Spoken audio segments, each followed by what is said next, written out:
बहुत पुराने समय की बात है जब दुनिया पर बादशाहों की हुकूमत हुआ करती थी और न्याय का तराजू काजी के हाथों में होता था।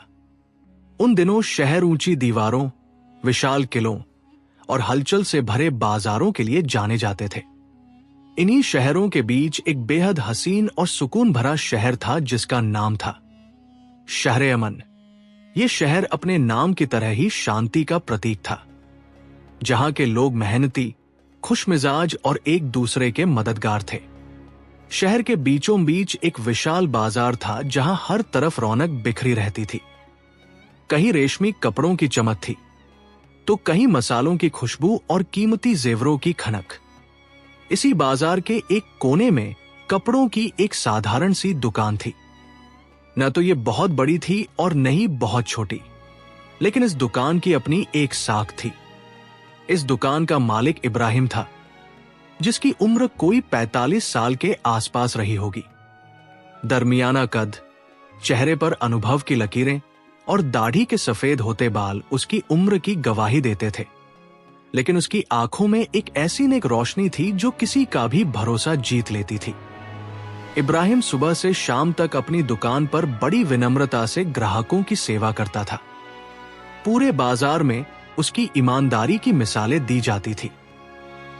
लोग अक्सर कहते थे कि इब्राहिम का कपड़ा उम्दा है, दाम वाजिब है, और सबसे बड़ी बात यह कि वह कभी किसी को धोखा नहीं देता। इब्राहिम की एक ही बेटी थी जिसका नाम आमना था। 18 साल की आमना न केवल सुंदर थी बल्कि बेहद समझदार और नेक दिल भी थी। उसकी मासूम आंखों के पीछे एक गजब का हौसला और दृढ़ संकल्प छिपा था। वो पढ़ी लिखी थी और कुरान की शिक्षाओं के साथ साथ घर के कामों में भी माहिर थी। 5 साल पहले अपनी मां खदीजा की मृत्यु के बाद से वो अपने पिता का एकमात्र सहारा थी। बाप बेटी का रिश्ता बहुत अटूट था। जहां आमना अपने पिता की सेवा में कोई कसर नहीं छोड़ती थी, वहीं इब्राहिम उसे अपनी आंखों का तारा समझता था। शहर के लोग इब्राहिम की सादगी और उसकी बेटी की परवरिश की तारीफ करते नहीं थकते थे। इब्राहिम की जिंदगी सुकून से कट रही थी, मगर उसके दिल की गहराई में एक ऐसा राज दफन था जिसकी भनक उसने अपनी बेटी तक को नहीं लगने दी थी। असलियत यह थी कि आज से 20 साल पहले इब्राहिम की पहचान कुछ और ही थी। वह एक दूसरे शहर में रहता था और एक कुख्यात चोर था। वह रातों के अंधेरे में लोगों के घरों में सेंध लगाता और कीमती सामान लेकर गायब हो जाता था। उसका नाम सुनकर लोग थरथर कांपते थे, लेकिन फिर एक रात कुछ ऐसा हुआ जिसने इब्राहिम की रूह को झकझोर कर रख दिया। वो एक घर में चोरी करने घुसा, जहां उसने एक बेबस मां को अपने बीमार बच्चे के पास बिलखते देखा। उस औरत ने गिड़गिड़ाकर इब्राहिम से कहा कि उसके पास सिर्फ वही कुछ जेवर बचे हैं जिनसे वो अपने बच्चे का इलाज कराएगी। उस पल इब्राहिम का ज़मीर जाग गया। उसने उस रात कुछ नहीं चुराया और हमेशा के लिए गुनाह का रास्ता छोड़कर तौबा कर ली। अपनी पहचान छिपाने के लिए उसने वो शहर छोड़ दिया और शहरमन में आकर एक नई और नेक जिंदगी की शुरुआत की। 20 साल तक ये राज उसके सीने में दबा रहा, लेकिन किस्मत ने एक नया मोड़ लिया। बाजार का सबसे अमीर और घमंडी व्यापारी यूसुफ, जिसकी सोने चांदी की बहुत बड़ी दुकान थी, एक रात चोरी का शिकार हो गया। चोर ने दुकान का ताला तोड़कर लाखों के जेवर उड़ा लिए और भागते वक्त टूटे हुए शीशे से उसका हाथ जख्मी हो गया, जिसके निशान फर्श पर खून के धब्बों के रूप में रह गए। सुबह जब शोर मचा तो काजी जमाल, जो अपनी सख्त मिजाजी के लिए मशहूर थे, जांच के लिए पहुंचे। इसी बीच भीड़ में से रशीद नाम का एक अजनबी सामने आया। रशीद और इब्राहिम का पुराना और कड़वा रिश्ता था। 20 साल पहले वे दोनों साथ में चोरियां किया करते थे। रशीद ने जब इब्राहिम को एक शरीफ दुकानदार के रूप में देखा तो उसके मन में पुरानी दुश्मनी की आग भड़क उठी। उसने तुरंत काजी के पास जाकर इब्राहिम के अतीत का काला चिट्ठा खोल दिया और दावा किया कि यह आदमी दरअसल एक शातिर चोर है। काजी ने बिना वक्त जाया किए इब्राहिम की गिरफ्तारी का हुक्म दे दिया। जब शाही सिपाही इब्राहिम को बेड़ियों में जकड़कर ले जाने लगे तो पूरा बाजार सन्न रह गया। इब्राहिम को अपनी पुरानी जिंदगी का साया अपने वर्तमान पर पड़ता साफ दिखाई दे रहा था। उधर घर पर जब आमना को ये खबर मिली कि उसके पिता को चोरी के इल्जाम में पकड़ लिया गया है, तो उसके पैरों तले से जमीन खिसक गई। वह बदहवास होकर काजी के दरबार की तरफ दौड़ी। उसे पूरा यकीन था कि उसका बाप बेगुनाह है, लेकिन वह इस बात से बिल्कुल अनजान थी कि इब्राहिम की असलियत कितनी पेचीदा और डरावनी है। आमना बदहवास हालत में काजी के दरबार की तरफ भागी जा रही थी। उसके पैरों में न तो चप्पल थी और न ही उसने जल्दबाजी में अपना दुपट्टा ठीक से ओढ़ा था। उसके ज़हन में बस एक ही चीख गूंज रही थी, मुझे किसी भी कीमत पर अपने अब्बू को बचाना है। दौड़ते दौड़ते उसका दम फूल रहा था। आंखों से आंसू अविरल बह रहे थे और सड़क पर कंकड़ पत्थर उसके कोमल पैरों को जख्मी कर रहे थे, लेकिन उसे किसी दर्द का एहसास नहीं था। रास्ते में लोग उसे हैरानी से देख रहे थे। कोई फुसफुसा रहा था कि ये इब्राहिम की बेटी है, तो कोई उसकी हालत देखकर अफसोस जता रहा था। पर आमना को किसी की परवाह नहीं थी। उसकी दुनिया तो उस कालकोठरी की तरफ खिंची जा रही थी जहां उसके निर्दोष पिता को ले जाया गया था। लगभग 10 मिनट की उस जानलेवा दौड़ के बाद वह दरबार के बाहर पहुंची। ये एक विशाल इमारत थी, जिसके ऊंचे दरवाजे और संगमरमर की दीवारें सत्ता और न्याय का रोब जमा रही थी। दरवाजे पर तैनात कड़क वर्दी वाले मुहाफिजों, रक्षकों ने अपनी भालेनुमा लाठियां अड़ाकर उसे रोक दिया। रुको लड़की, कहां जा रही हो? एक मुहाफिज ने कड़क आवाज में पूछा। आमना का गला रूंधा हुआ था। उसने कांपती आवाज में इल्तेजा की, मैं आमना हूं, इब्राहिम की बेटी। मुझे काजी साहब से मिलना है। मेरे बेगुनाह बाप को सिपाही पकड़ लाए हैं। सिपाही का दिल उसकी आंखों में उमड़े समंदर को देखकर पिघल गया। उसने रास्ता छोड़ते हुए कहा, ठीक है, अंदर जाओ, लेकिन याद रखना, काजी साहब के सामने बहुत अदब से पेश आना। अंदर का नजारा देखकर आमना का कलेजा मुंह को आ गया। ऊंचे सिंहासन पर काजी जमाल बैठे थे, जिनकी सफेद दाढ़ी और गहरी आंखों में एक अजीब सी सख्ती और न्याय का नूर था। उनके सामने इब्राहिम खड़ा था, जिसके उन हाथों में आज भारी जंजीरें थी जिनसे वह कभी प्यार से आमना का सिर सहलाता था। अब्बू, आमना की आवाज पूरे हॉल में गूंज उठी। इब्राहिम ने पलटकर अपनी बेटी को देखा तो उसकी आंखों में दर्द और शर्मिंदगी का एक सैलाब उमड़ पड़ा। आमना, तुम यहां क्यों आई बेटी? उसने धीमी आवाज में कहा। आमना भागकर काजी के सामने पहुंची और सिर झुकाकर रोते हुए बोली, हुजूर, मेरे अब्बू बेगुनाह हैं। यह बाजार का सबसे नेक इंसान है। यह चोरी जैसा नीच काम कभी नहीं कर सकता। यह इल्जाम सरासर झूठा और बेबुनियाद है। काजी जमाल ने अपनी गहरी निगाहें आमना पर टिकाईं और नरमी से बोले, बेटी, इंसाफ जज्बात पर नहीं, सबूतों पर होता है। क्या तुम्हारे पास कोई दलील है जिससे यह साबित हो सके कि इब्राहिम ने ऐसा नहीं किया? आमना के पास खामोशी के अलावा कोई जवाब नहीं था। तभी भीड़ को चीरते हुए रशीद आगे आया। उसके चेहरे पर एक शैतानी मुस्कान थी। हुजूर, मैं बताता हूं सबूत, रशीद ने जहर उगलते हुए कहा। यह इब्राहिम जिसे आप नेक समझ रहे हैं, 20 साल पहले एक नामी और शातिर चोर था। हम एक ही शहर के थे और मैंने इसे कई बार रात के अंधेरे में लोगों का सुकून लूटते देखा है। दरबार में सन्नाटा छा गया। आमना को लगा जैसे किसी ने उसके कान के पास बिजली गिरा दी हो। उसने उम्मीद भरी नजरों से इब्राहिम की तरफ देखा। अब्बू, ये आदमी झूठ बोल रहा है ना? कह दीजिए कि ये सब फरेब है। लेकिन इब्राहिम का सिर झुका हुआ था। एक लंबी और भारी खामोशी के बाद इब्राहिम ने बहुत धीरे से कहा, हुजूर, रशीद सच कह रहा है। मैं 20 साल पहले एक चोर ही था। आमना के पैर लड़खड़ाने लगे। उसे लगा जैसे जमीन फट जाएगी। इब्राहिम ने अपनी बात जारी रखी, लेकिन हुजूर, मैंने उस जिंदगी से तौबा कर ली थी। मैंने वो शहर छोड़ा ताकि अपनी बेटी को एक पाक जिंदगी दे सकूं। इन 20 सालों में मैंने एक पाई की भी बेईमानी नहीं की। रशीद ने जोर से ठहाका लगाया, हुजूर, एक बार चोर, हमेशा चोर। ये आज भी रात को वही पुराना धंधा कर रहा है। इब्राहिम ने गिड़गिड़ाकर कहा कि वह रात भर अपने घर पर था और आमना इसकी गवाह है। जब काजी ने आमना से पूछा तो उसने चीख कर कहा, हुजूर, अब्बू मेरे साथ थे, हमने साथ खाना खाया और फिर वह सो गए। मगर रशीद ने तुरंत टोक दिया, एक बेटी अपने बाप को फांसी से बचाने के लिए झूठ नहीं बोलेगी तो क्या करेगी? इसकी गवाही का कोई मोल नहीं। काजी जमाल ने सोच विचार के बाद अपना फैसला सुनाया।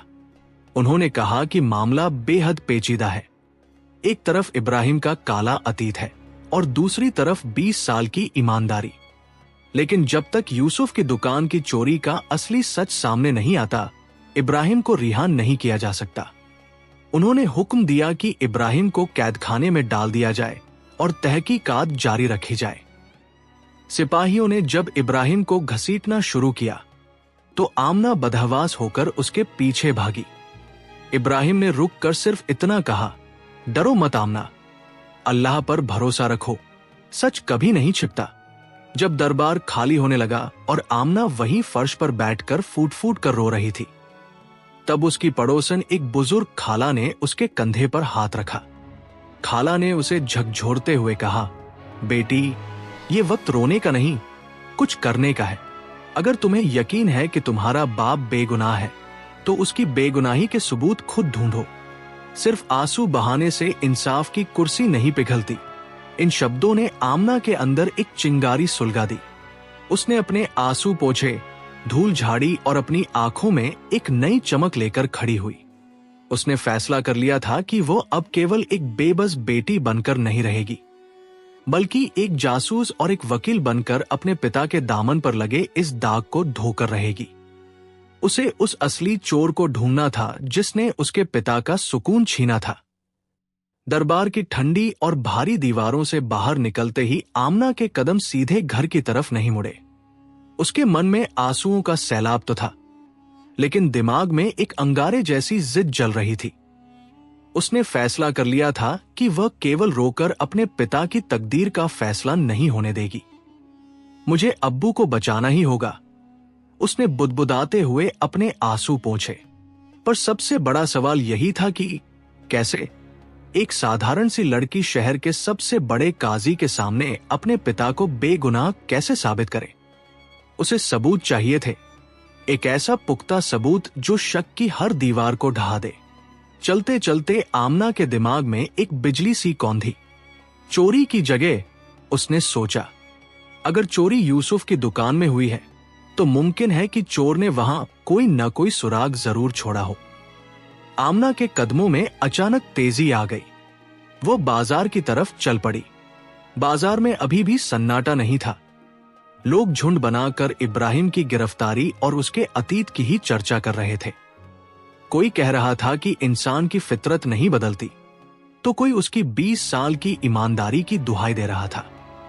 इन बातों ने आमना के कलेजे को छलनी तो किया, पर उसने हार नहीं मानी। वह यूसुफ की दुकान के पास जा पहुंची। दुकान के मुख्य दरवाजे पर काजी की मुहर लगी थी और ताला बुरी तरह टूटा हुआ था। आमना ने दुकान का मुआयना करना शुरू किया। मुख्य सड़क पर तो सिपाहियों का पहरा था, इसलिए वह दुकान के पीछे वाली तंग और अंधेरी गली में चली गई। वहां दीवारों के सहारे चलते हुए उसकी नजर एक ऊंची खिड़की पर पड़ी, जिसके शीशे टूटे हुए थे। शायद चोर यहीं से अंदर घुसा हो, उसने अंदाजा लगाया। जब वो खिड़की के बिल्कुल करीब गई तो उसकी धड़कनें थम सी गई। टूटे हुए शीशों के किनारों पर और दीवार के पत्थर पर खून के सूखे हुए गहरे लाल धब्बे थे। यह साफ था कि भागते वक्त चोर का हाथ शीशे से जख्मी हुआ था।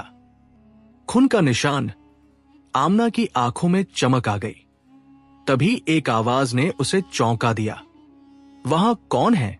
आमना ने पलटकर देखा तो एक बूढ़ा पड़ोसी खड़ा था। आमना ने साहस बटोरकर उनसे पूछा, चाचा, क्या आपने कल रात यहां किसी को देखा था? बूढ़े ने याद करते हुए बताया कि वह देर रात घर लौट रहा था और उसने एक साय को गली से भागते देखा था। अंधेरा था बेटी, चेहरा तो नहीं दिखा, पर एक बात याद है, उस शख्स ने अपने दाएं हाथ पर एक कपड़ा कसकर बांध रखा था। जैसे उसे गहरी चोट लगी हो।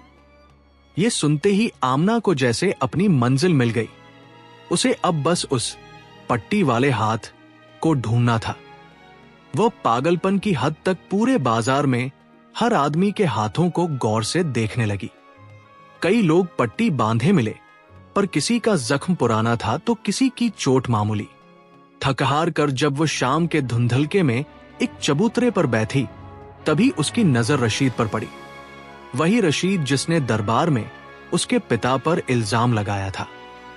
रशीद एक दुकान से निकल रहा था और जब उसने अपना दायां हाथ ऊपर किया तो आमना की चीख निकलते निकलते रह गई। रशीद के दाएं हाथ पर ताजा सफेद पट्टी बंधी थी। आमना का शक यकीन में बदल गया। उसने दबे पांव रशीद का पीछा करना शुरू किया। रशीद बाजार की तंग गलियों से होता हुआ शहर के बाहरी इलाके के एक पुराने खंडहरनुमा मकान के पास रुका। वहां एक खतरनाक दिखने वाला आदमी, जिसका नाम करीम था, पहले से उसका इंतजार कर रहा था। आमना एक दीवार के पीछे छिप गई और अपनी सांसें रोककर उनकी बातें सुनने लगी। रशीद घमंड से कह रहा था, करीम, मेरा काम हो गया। इब्राहिम अब जेल की सलाखों के पीछे है और उसका अतीत ही उसे फांसी के फंदे तक ले जाएगा। मैंने अपना बदला ले लिया। करीम ने धीमी आवाज में पूछा, वो तो ठीक है, पर उन सोने के जेवरों का क्या करना है? रशीद ने फुसफुसाते हुए जवाब दिया, अभी नहीं, थोड़ा वक्त बीतने दो। जब इब्राहिम को सजा मिल जाएगी तब हम आराम से इन जेवरों को बेचकर हिस्सा बांट लेंगे। आमना का खून खौल उठा। रशीद ने न केवल चोरी की थी, बल्कि उसके पिता की ईमानदारी और अतीत का फायदा उठाकर उन्हें फंसाया था। वह तुरंत काजी के दरबार की तरफ भागी। शाम ढल चुकी थी और दरबान दरवाजे बंद कर रहे थे। आमना ने मिन्नतें की, रोई गिड़गिड़ाई और आखिरकार काजी जमाल के सामने दोबारा पहुंचने में सफल रही। उसने काजी को खिड़की पर मिले खून, बूढ़े गवाह की बात और रशीद के पट्टी वाले हाथ और उसकी गुप्त बातचीत का पूरा ब्यौरा दे दिया। काजी जमाल ने सब कुछ बहुत गौर से सुना। उनके चेहरे पर गंभीरता के बादल छा गए। उन्होंने कहा, बेटी, तुम्हारी हिम्मत काबिले तारीफ है, लेकिन सिर्फ तुम्हारी बातों पर मैं रशीद को अपराधी घोषित नहीं कर सकता। पट्टी किसी और वजह से भी हो सकती है। फिर भी तुम्हारी दलीलों में दम है। काजी ने फैसला किया कि कल सुबह दोबारा सुनवाई होगी और रशीद को भी दरबार में तलब किया जाएगा। आमना के दिल में उम्मीद की एक छोटी सी लौ जल उठी, लेकिन वह ये नहीं जानती थी कि रशीद भी कोई कच्चा खिलाड़ी नहीं है और वह अपनी खाल बचाने के लिए कल कोई और बड़ी चाल चल सकता है। अगले दिन की सुबह शहरमन के लिए कोई साधारण सुबह नहीं थी। जैसे ही सूरज की पहली सुनहरी किरण ने शहर की फसीलों को छुआ, पूरा शहर एक अजीब सी बेचैनी के साथ जाग उठा। गलियों में, बाजारों में और कुओं के किनारे बस एक ही चर्चा थी, इब्राहिम का भाग्य। क्या वह वास्तव में वही नेक इंसान था जिसे लोग जानते थे, या उसके अतीत का साया आज उसके वर्तमान को निगल जाएगा? उधर आमना के घर में सन्नाटा था, लेकिन उसके मन में तूफान मचा था। वो रात भर सो नहीं सकी थी। उसकी आंखें थक कर बोझल हो गई थी, मगर दिमाग शांत नहीं था। वो बार बार एक ही सवाल खुद से पूछती, क्या आज मैं अपने अब्बू की बेगुनाही साबित कर पाऊंगी? क्या काजी मेरी बातों पर यकीन करेंगे? एक पल के लिए उसके मन में नकारात्मक विचार आते, लेकिन वह तुरंत अपना सिर झटक देती। उसने खुदा पर अटूट भरोसा रखा, वजू किया, तहज्जुद और फजर की नमाज पढ़ी और सजदे में गिरकर देर तक रोती रही। उसने अपने वजूद की पूरी ताकत समेटकर दुआ की। जब वह तैयार होकर दरबार की तरफ निकली तो उसके चेहरे पर एक ऐसी चमक थी जो केवल सच बोलने वालों के पास होती है। आज काजी का दरबार खचाखच भरा हुआ था। लोग दीवारों से लगकर खड़े थे, छतों पर चढ़े थे और दरवाजों पर भीड़ लगाए हुए थे। हर कोई उस ऐतिहासिक सुनवाई का गवाह बनना चाहता था। जब आमना ने दरबार में कदम रखा तो हजारों आंखें उसे टटोलने लगी। कुछ की नजरों में हमदर्दी थी तो कुछ की नजरों में शक। सामने ऊंचे आसन पर काजी जमाल अपनी पूरी गरिमा के साथ बैठे थे। उनके चेहरे पर एक गंभीर शांति थी। तभी इब्राहिम को लाया गया। उसके हाथों और पैरों में भारी लोहे की जंजीरें खनक रही थी। उसका चेहरा पीला पड़ चुका था, आंखें लाल थी। शायद पूरी रात कैदखाने की ठंड और अपनी बेटी की फिक्र में बीत गई थी। जब इब्राहिम ने आमना को देखा तो उसकी आंखों में पश्चाताप और ममता का एक मिलाजुला समंदर उमड़ पड़ा। आमना ने अपने आंसू पी लिए और खुद को मजबूत किया। वह जानती थी कि आज उसे कमजोर नहीं बल्कि एक ढाल बनना है। काजी जमाल ने गंभीर आवाज में कार्यवाही शुरू की। आज की सुनवाई विशेष है। कल इब्राहिम की बेटी आमना ने कुछ नए तथ्यों का दावा किया था। आमना, आगे आओ और बताओ तुमने क्या खोजा है। आमना पूरे आत्मविश्वास के साथ आगे बढ़ी। उसने झुककर सलाम किया और बोलना शुरू किया। हुजूर, कल मैंने यूसुफ की दुकान की उस खिड़की की बारीकी से जांच की जहां से चोर दाखिल हुआ था। वहां टूटे हुए शीशों के पास ताजा खून के निशान हैं। साथ ही एक चश्मदीद गवाह ने मुझे बताया कि उसने कल रात एक शख्स को भागते देखा था जिसके दाएं हाथ पर पट्टी बंधी हुई थी। पूरे दरबार में कानाफूसी शुरू हो गई। लोग एक दूसरे को देखने लगे। आमना ने एक गहरी सांस ली और अपनी उंगली रशीद की तरफ उठाते हुए गरज कर कहा, और हुजूर, वो पट्टी वाला शख्स कोई और नहीं बल्कि रशीद है। रशीद, जो एक कोने में बड़ी चालाकी से खड़ा सब कुछ देख रहा था, अचानक बौखला गया। ये क्या बकवास है? ये लड़की अपने बाप को बचाने के लिए मुझ पर कीचड़ उछाल रही है, उसने चिल्लाकर कहा। लेकिन काजी ने हाथ उठाकर उसे खामोश करा दिया। काजी की निगाहें रशीद पर टिक गई।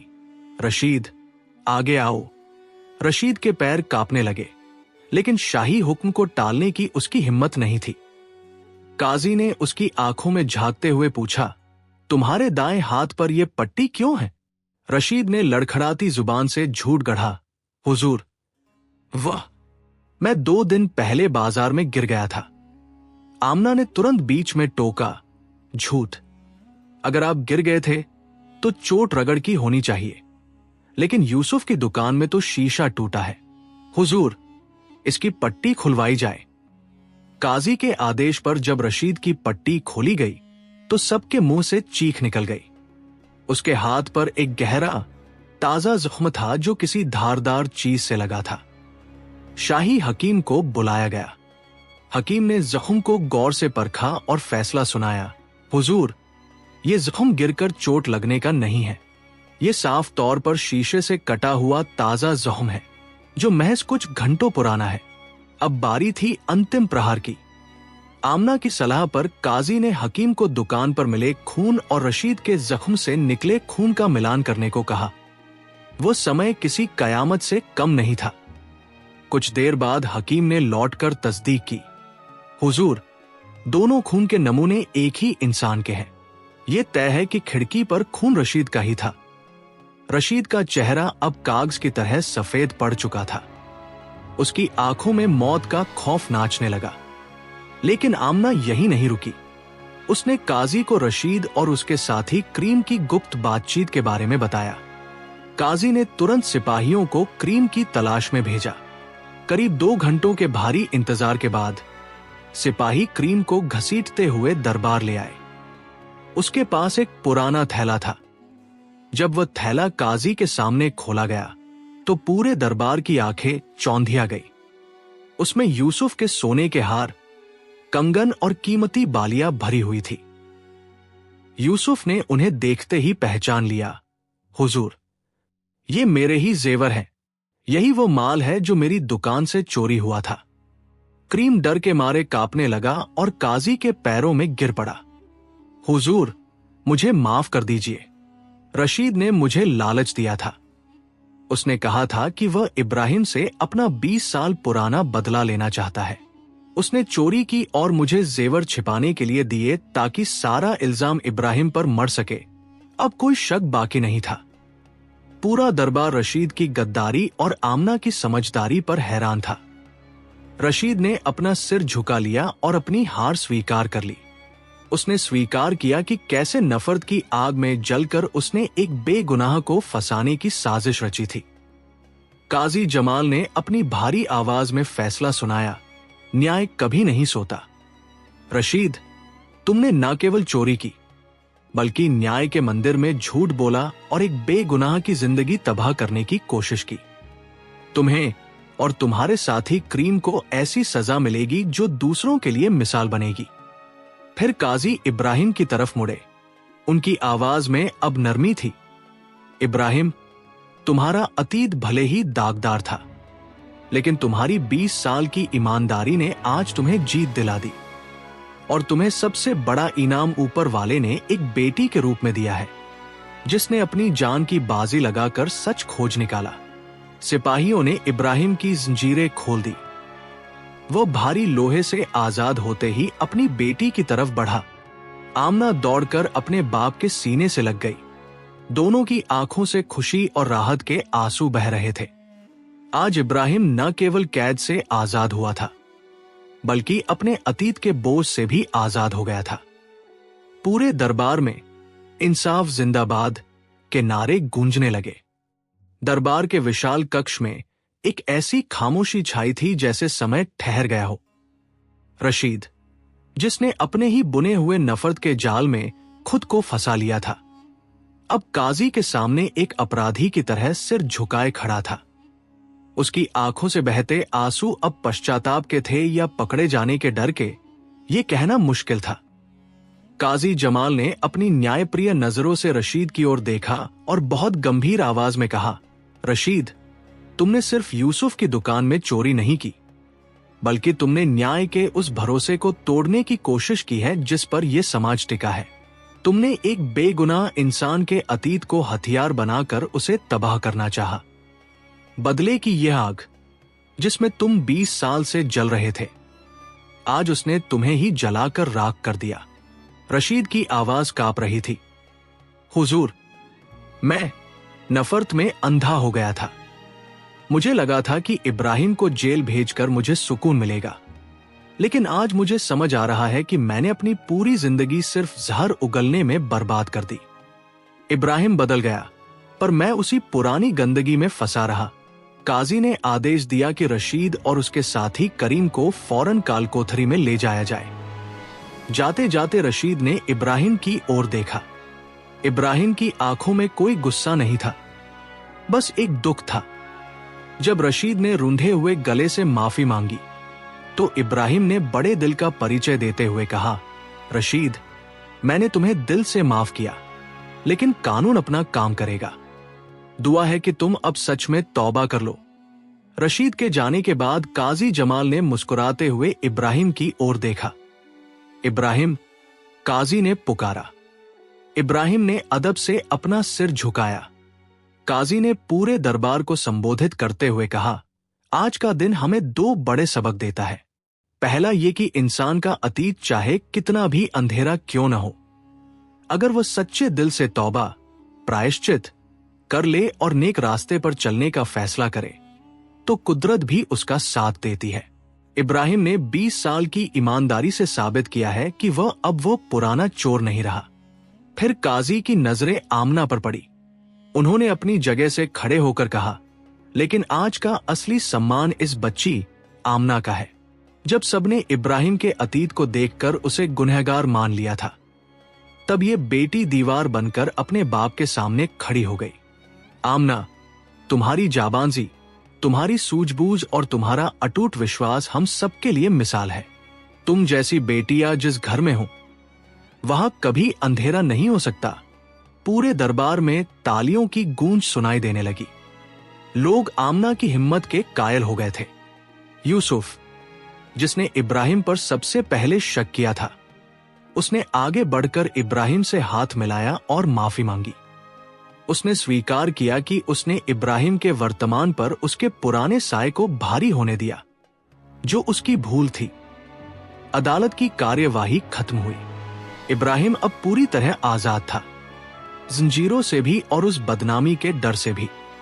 जब बाप बेटी दरबार से बाहर निकले, तो पूरा शहर बाहें फैलाए उनका स्वागत कर रहा था। जो लोग सुबह तक इब्राहिम को चोर कह रहे थे, वे अब उसे गले लगा रहे थे। घर वापसी का वह रास्ता बहुत लंबा लगा, क्योंकि हर कदम पर खुशियां बिखरी थी। घर पहुंचते ही इब्राहिम और आमना ने सबसे पहले खुदा के हुजूर में सजदा किया। शाम ढल रही थी। आसमान में नारंगी और बैंगनी रंग की परतें बिछी हुई थी। दोनों घर के सहन में एक पुराने दरख्त, पेड़ के नीचे बैठ गए। इब्राहिम ने आमना का हाथ अपने हाथों में लिया। उसकी आंखें गीली थी। आमना, मेरी बच्ची, आज तुमने मुझे सिर्फ जेल से नहीं बल्कि मौत के मुंह से निकाला है। आमना ने बहुत धीरे से पूछा, अब्बू, दरबार में आपने जो कहा वो सब सच था? आप सच में 20 साल पहले? इब्राहिम ने एक लंबी ठंडी सांस ली और सिर झुका लिया। हाँ बेटी, ये सच है। उसने वो पूरी कहानी सुनाई कि कैसे वो गरीबी और भूख से तंग आकर गलत रास्ते पर चला गया था। उसने उस बीमार बच्चे और उसकी मां की दास्तान भी सुनाई जिसकी वजह से उसका दिल बदल गया था। इब्राहिम ने कहा, मैं तुम्हें कभी ये बताकर शर्मिंदा नहीं करना चाहता था। मैं चाहता था कि तुम सिर्फ एक ईमानदार बाप की बेटी बनकर जियो। आमना ने मुस्कुराते हुए अपने पिता के आंसू पोंछे और कहा, अब्बू, इंसान वो नहीं होता जो कभी गलती ना करे। इंसान वो होता है जो अपनी गलती को सुधार ले। आपने 20 साल तक जो नेकी की जिंदगी जी है, वो उस पुराने अंधेरे से कहीं ज्यादा रोशन है। खुदा ने आपको माफ कर दिया, तो मुझे आप पर सिर्फ और सिर्फ गर्व है। उस रात शहर मन में एक अलग ही शांति थी।